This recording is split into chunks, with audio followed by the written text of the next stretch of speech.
Dear Telangana website 2026 students and parents, మరి రెండో దశ కౌన్సిలింగ్పై ఆశలు. మరి చాలామంది కూడా ఫేజ్ 1 వచ్చేసింది. ఫేజ్ 1లో చాలామంది కూడా రిపోర్ట్ చేయట్లా. ఎందుకంటే సార్ మాకు రెండో దశ మరి ఫేజ్ 2లో వచ్చినప్పుడు అప్పుడు మేము మనీ కడతాం అంటున్నారు.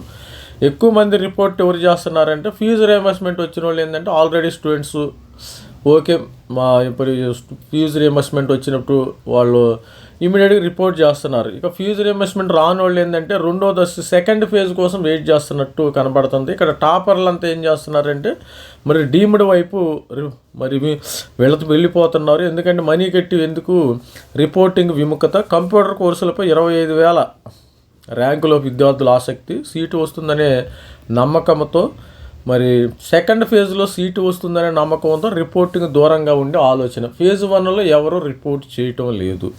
రెండో దశలోపే యాజమాన్య సీట్ల భర్తీ, ప్రైవేటు కాలేజీల వ్యూహ రచన. దీని యొక్క రెండో దశ కౌన్సిలింగ్పై ఆశలు ఉన్నాయమ్మా.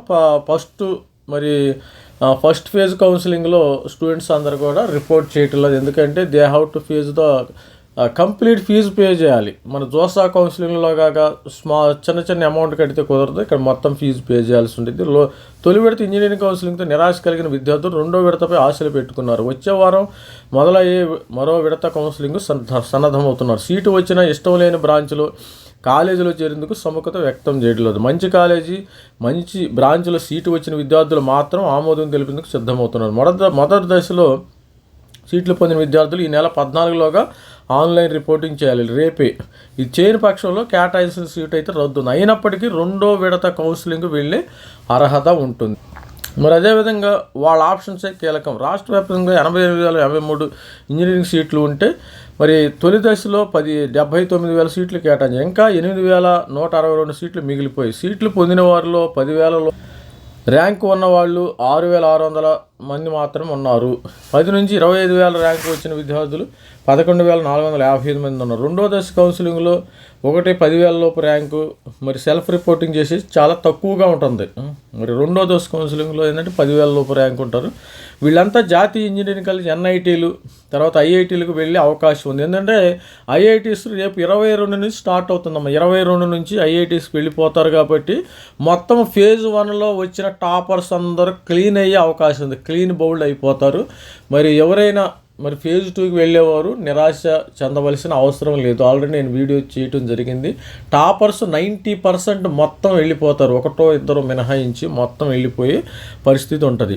ఇది కాకపోతే ప్రైవేట్ డీమ్డ్ యూనివర్సిటీ తక్కువ ఫీజుతో వీరికి సీట్లు ఇచ్చే అవకాశం. దీంతో 20,000 పైన ర్యాంకు ఉండే విద్యార్థులు రెండో దశలో ఇంకాస్త ముందుకు జరిగే అవకాశం ఉంటుంది. రెండో దశలో మరి వీళ్ళకి కట్ ఆఫ్లు కూడా మరి పెద్ద ర్యాంకు వచ్చినా కానీ సీటు వచ్చే అవకాశం అయితే ఉంటుందమ్మా.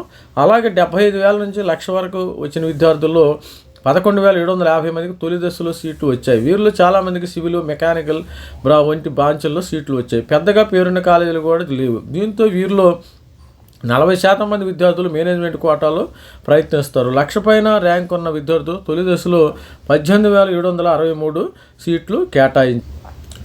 వీరిలో కూడా కొంతమంది మెరుగైన బ్రాంచ్ కోసం ఎదురు చూస్తున్నారు. కాబట్టి ప్రతి విద్యార్థి చూపంతా రెండో దశ మరి కౌన్సిలింగ్ మీదే ఉంది. ఎందుకంటే ఫస్ట్ ఫేజ్ అంతా మరి అందరూ ఉన్నారు, మిక్స్ అయ్యి ఉన్నారు. ఐఐటి స్టూడెంట్స్ కూడా మిక్స్ అయ్యి ఉన్నారు. ఎన్ఐటి మొత్తము ఈ ఫస్ట్ ఫేజ్లో టాపర్స్ అందరూ కూడా మిక్స్ అయ్యి ఉన్నారు. మరి ఈ ఫస్ట్ ఫేజ్ ఈ టాపర్స్ అందరూ ఏం చేశారు, టాప్ కాలేజీని ఆక్యుపై చేసేసారు.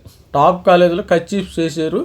వీళ్ళది 14వ తారీఖు తర్వాత వీళ్ళు ఎవరు పేమెంట్ చేయరు. అనవసరంగా 1,00,000-1,50,000 పేమెంట్ చేయరు కదా.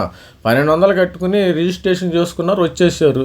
తర్వాత 1,00,000-1,50,000 కట్టి మరి చారణ కాలేజీల్లో వీళ్ళు అనవసరంగా డబ్బులు కట్టరు కాబట్టి ఎవరు కూడా కట్టరు కాబట్టి మీ అందరికీ వచ్చేస్తాయి, నో ప్రాబ్లం. మరి మేనేజ్మెంట్ వాళ్ళ విద్యార్థులు ఎప్పటిలాగా ఈసారి కూడా కంప్యూటర్ సైన్స్ ఎమర్జింగ్ కోర్సులు ఎన్నుకున్నారు. ఈ బ్రాంచ్లో 62,509 సీట్లు ఉన్నాయి. వీటిలో 58,376 సీట్లు అయితే భర్తీ అయ్యాయి. ఇంకా 4,000 మాత్రం మిగిలిన. ఇవి కూడా గ్రామీణ ప్రాంతాల్లో అంటే విలేజ్లో రూరల్లో ఉన్నాయంట.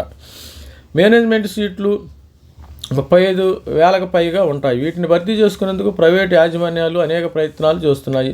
CSC, data science, cyber security, AML వంటి సీట్లకు భారీగా గిరాకీ ఉండడంతో ఈ సీట్లకు పెద్ద ఎత్తున డొనేషన్లు రాబట్టే ప్రయత్నం చేస్తున్నారు. తొలి కౌన్సిలింగ్లో సీటు రాని వారు గుర్తించి మేనేజ్మెంట్ సీట్లోకి తీసుకునేందుకు ఏజెన్సీలు పిఆర్ఓలు చురుగ్గా పనిచేస్తున్నాయి. 25,000 పైగా ర్యాంకు వచ్చిన విద్యార్థులు ఎమర్జింగ్ కంప్యూటర్ సైన్స్ కోర్సుల్లో చేరేందుకు తేలిగ్గా ఒప్పుకుంటారనేది మేనేజ్మెంట్ ఆలోచన.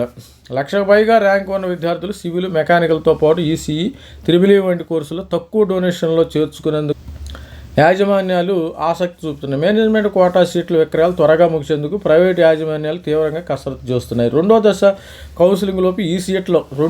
కౌన్సిలింగ్ లోపే మేనేజ్మెంట్ కంప్లీట్ చేయాలంట.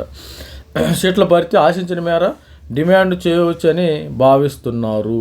ఇది స్టూడెంట్స్ ఓవరాల్గా ఎక్కువ మంది కూడా ఫేజ్ 1లో ఎవరు కూడా యాక్సెప్ట్ చేయటల్లా, ఫీజు పేమెంట్ చేయటల్లా. నో ప్రాబ్లం, ఫీజు పేమెంట్ మీరు మీకు ఫేజ్ 2లో సీట్ వస్తుంది. మరి ఫేజ్ 2లో సీట్ వస్తుంది కాబట్టి ఫేజ్ 1లో సీట్ మీరు కట్టకపోయినా పర్వాలేదు, మీరు ఫేజ్ 2కి డైరెక్ట్గా వెళ్ళవచ్చు. ఎందుకంటే ఫేజ్ 1లో అందరూ ఈ ఐఐటి స్టూడెంట్స్, ఎన్ఐటి స్టూడెంట్స్ అందరూ కూడా ఇన్వాల్వ్ అయి ఉన్నారు. వాళ్ళు వెళ్ళిపోతేనే వాళ్ళ ప్లేస్లో మీరు కూర్చునే అవకాశం అయితే ఉంది. ఇది స్టూడెంట్స్ ప్రతి ఒక్కరికి కూడా మరి రెండో దశ కౌన్సిలింగ్ పైన ఆశలు ఉన్నాయి అన్నమాట. ఎందుకంటే ఫస్ట్ ఫేజ్ కౌన్సిలింగ్లో ఆశలు ఉండవు. ఎందుకంటే వీళ్ళందరూ మరి ఉంటారు ఆల్రెడీ, అక్కడ ఉంటాను ఇక్కడ ఉంటాను అనే టైప్లో. నేను ఐఐటీలో జాయిన్ అవుతాను, ఎంసెట్ కాలేజీలో జాయిన్ అవుతాననే 2 ధోరణిలో ఉంటుంది వీళ్ళ స్టూడెంట్స్కి.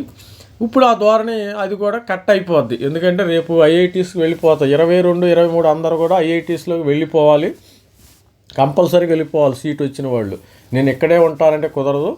అలా అవసరమైతే డబ్బులు ఇక్కడ కట్టేసేయాలి. డబ్బులు ఎవరు 1,00,000, 1,50,000 ఎవరు కట్టుకోరు కదా, అదేం చిన్న అమౌంట్ అయితే కాదు. పేరెంట్స్కి హ్యాపీగా వెళ్ళిపోతే. కాకపోతే ఏంటంటే వీళ్ళు ఎందుకు ఇక్కడ ఉన్నారు, నాకు కూడా ఎంసెట్లో జేఎన్టీ వచ్చింది, ఎంసెట్లో సిబిఐటి వచ్చింది, ఓఈ వచ్చింది అని రేపు ఫ్యూచర్లో వీళ్ళు చెప్పుకుంటాకి అనుకూలంగా వీళ్ళు ఇక్కడ ఒక ప్రయత్నం చేశారు అంతే.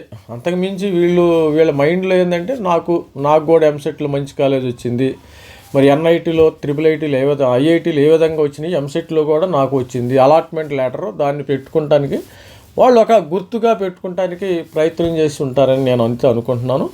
ఆల్ ది బెస్ట్ అండి ప్రతి ఒక్కళ్ళు. మరి ఛానల్ లైక్ చేయండి, షేర్ చేయండి, సబ్స్క్రైబ్ చేయండి. ఫేజ్ 2కి అయితే వెయిట్ చేద్దాం. All the best, thank you, bye.